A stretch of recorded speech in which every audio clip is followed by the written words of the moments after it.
Hi everyone, Catherine here from Ink Fingered Cat, back with a card making video using my colour cubes. So I did the random generator thing for box number 3, and so that went from 501 to 750, and out of that I selected, the random generator selected me 589. So I started by just pulling from my scraps folder, which you can see there is a little bit overflowing at the moment. I need to do something about that. Some whites and some blacks, because I decided I would probably do die cutting and then ink blending, and I thought it was maybe sensible to just choose those two colours to start off with. So I'm using the Alex Syberia dies that I bought a little while ago, but this is my first use, and I've forgotten entirely what the name is. Okay, it's called Chic Roses Layering die set, I think is the full title. I looked it up and immediately forgot it. That's how my brain's working at the moment. So I die cut these out of the white and popped them into the tray. I have these little Hey Little Magpie trays that are really good for sorting out like ephemera and bits and pieces, but it's also good when you're doing things like this to just keep things together. Because these are layered, I wanted to make sure I kept the right layers together. I actually don't think it'd matter, to be perfectly honest. I don't think it'd matter at all, but for my first use I wanted to kind of follow what the picture looked like.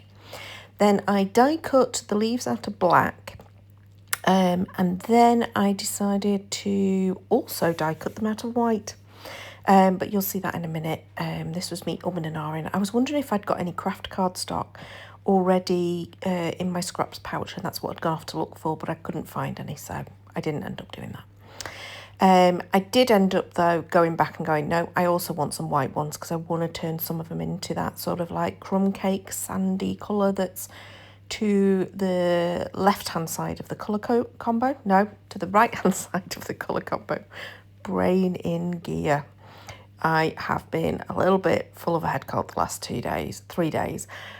Coming out the worst of it now. I feel exhausted though, and my brain is just not working. The good news is I've got a week off work. I've got just over a week off work. We're going away in the next week. In fact, by the time this video's come up, we'll be away. But yeah, God, I so need this break. Although it won't be a relaxing break because we're going to Centre Parks. Anyway, digressing as usual. So I decided that the colour of my two flowers, one would be Island Indigo and one would be, I think it's called Hello Honey or Wild Honey. Can't remember. I think it's Hello Honey. It's an old Stampin' Up colour. It's not one that's even available anymore, but sort of the yellowy colours.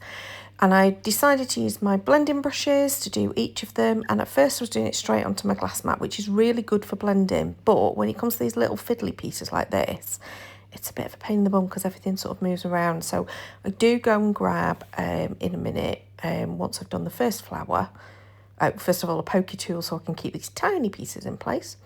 But yeah, I do go and grab the waffle flower grip mat, because that is so much easier to do your blending on for tiny pieces like this that will move around. So yeah, plus my glass mat constantly needs cleaning as well before I then put the next colour down, and I thought I might as well just go and get my waffle flower grip mat now. So here it comes. I haven't got it so it's stuck to my glass mat. I have still got it on the acetate sheet it comes on. But yeah, this is so much easier for doing those tiny pieces and for keeping my little roses secure.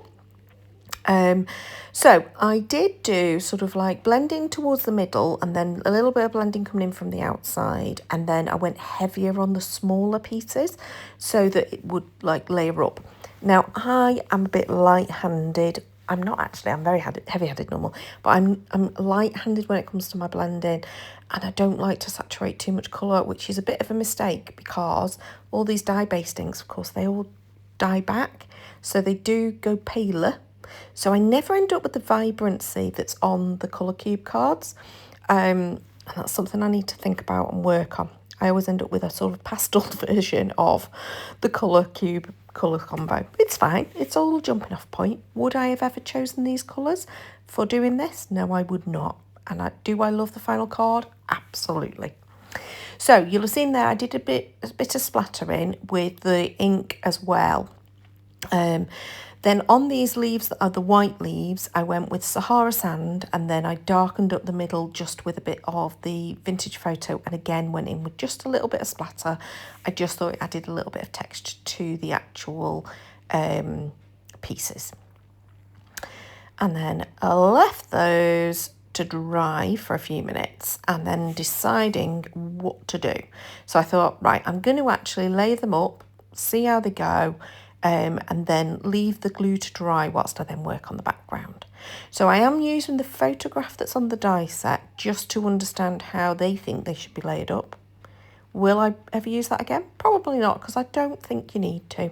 Now, I didn't find this bit particularly easy, and what I should have done was put tiny bits of glue down on the smallest of the glue, sort of flower petals, where these tiny little bits were going, and then use my pokey tool to pick them up. Did I learn after the first card to do it that other way round? A little bit, but not really. So I did end up a bit messy and with glue all over my fingers and on the top of the actual floral element, but I absolutely love it. I think it looks gorgeous. So here I am now doing the slightly smaller flower, which is my yellow flower. And as I say, here I did learn to put the little bits down. Did I put too much down at first? Yes, but it was so much easier to do it this way round than it was to do it the other way round. Should I have put it already onto the flower at this point? Probably, because I did end up squidging things and moving things around a little bit as I picked it up. But you know what? It's fine. It's absolutely fine. So my gorgeous flowers. And now I'm thinking, I'm sort of auditioning how I want them to look. Again, I am using the picture on the packaging to see how they've done it.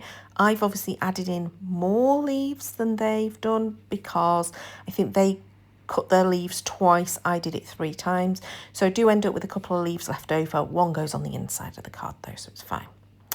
So I'm still using those scraps that I pulled out of the scraps box at the beginning, and I'm creating 2 different layers.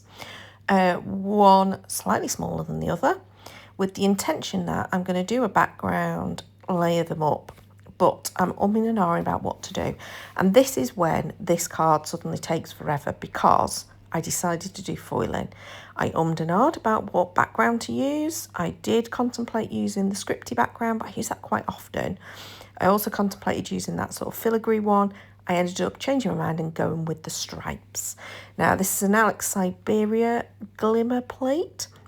I don't think they make foil plates on their own specifically anymore. I think most people now are doing press plates that can be used to foil or to use as a press plate. So I kept bringing the colour cube card back in to match the colour. And I went with this sort of like brassy colour. And at first I'm putting the wrong piece of cardstock down. I do realise when I spot it there on the desk and think, oh, this is the smaller piece. The smaller piece is the one I want to do the foiling on. So I take it all apart, put it all down, and then I'm leaving it to warm up. So whilst it's warming up, I've got put you into super speed because this does take a while, and I do some tidying up. Don't know what's wrong with me. This is what's happening since I've got my new craft room, is I like tidying up in the middle of projects. Very weird. Very weird. I'm sure it won't last. I must admit, I am still struggling a little bit with where are things, and there is a little bit of a tendency to go with what's in the little basket to the left of me and not actually look at stuff that's in the cupboards.